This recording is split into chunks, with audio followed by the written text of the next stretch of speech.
আসসালামু আলাইকুম। চায়ের আড্ডায় দিনী আলোচনায় আপনাদেরকে স্বাগতম। আমরা পড়ছিলাম সমাজে বহুল প্রচলিত ১০০ জাল হাদিস। আজকে আমরা যে হাদিসটি পড়ব, যে নিজেকে নিজে চিনতে পারলো সে তার রব আল্লাহকে চিনতে পারলো। এই বাক্যটি ইয়াহইয়া ইবনে মুআজ আল রাজি ২৫৮ হিজরি নামক তৃতীয় শতকের একজন সুফি বক্তার নিজের।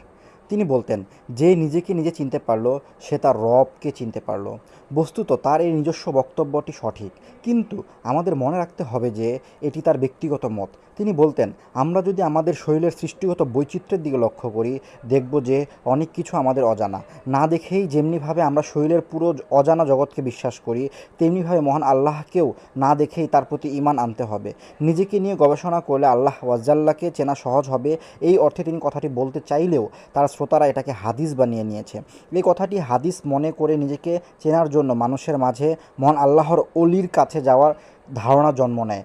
কেউ কেউ হুলুল ও ওয়াহদাতুল উজুদের মতো শিরকেও লিপ্ত হয়, যা সম্পূর্ণরূপে বানোয়াট ও মিথ্যা কথা।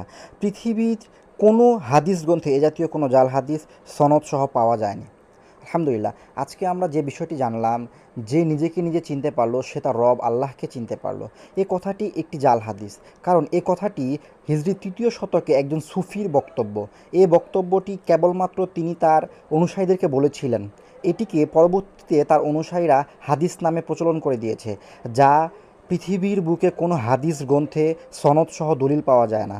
অতএব আমরা জানতে পারলাম এই হাদিসটি বা এই কথাটি শুধুমাত্র একজন বক্তার বক্তব্য, এটি কোনো হাদিস নয় এবং এর কোনো দলিলও নেই। অতএব আমরা এই জাতীয় কথা থেকে সাবধান থাকবো ইনশাআল্লাহ। আল্লাহ সুবহানাহু ওয়া তাআলা আমাদেরকে তৌফিক দান করুন। আল্লাহুম্মা আমিন। আসসালামু আলাইকুম ওয়া রাহমাতুল্লাহ।